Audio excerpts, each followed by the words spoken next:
ឈានដល់រាត្រីអាយនេះកាយໄວដូចជាកាយព្រឹក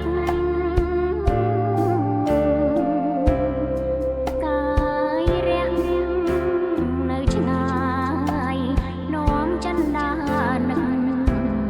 ករលឹកដល់ស្នេហាតើបាញ់ໄວ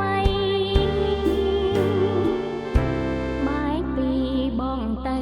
ដូចត្រូវទីរន់រឿងយ៉ាងចៃដន្យស្នេហ៍ជួបគ្នាថ្មីឬ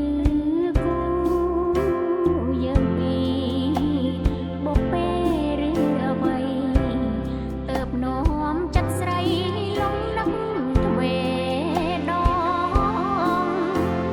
កាយអើយកាយໄວរះភ្លឺចំឡាយនៅឯជើងមេឃឆ្ងាយដូចនួនល្អឬមួយក៏កាយតំណាងរូបបងរះគ្រានេះម្ដងពីស្នេហ៍ពីអូនវេលាលឿនលយតែដូចយូរណាស់ដួងចិត្តបាត់ម្ចាំងចិនដាស្រពន់កាយអើយសូមជួយនាំយកពាក្យនាងអូនប្រាប់ទៅប្រុសស្ងួនចាំជួបជាថ្មី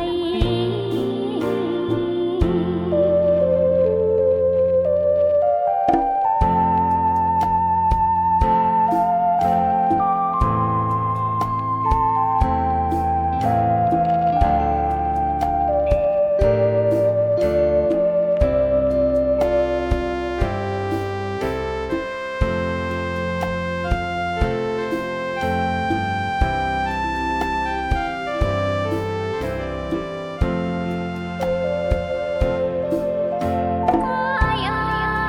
យកាយໄວរះភ្លឺចំឡាយនៅឯជើងមេឃឆ្ងាយដូចនួនល្អឬមួយក៏កាយតំណាងរូបបងរះគ្រា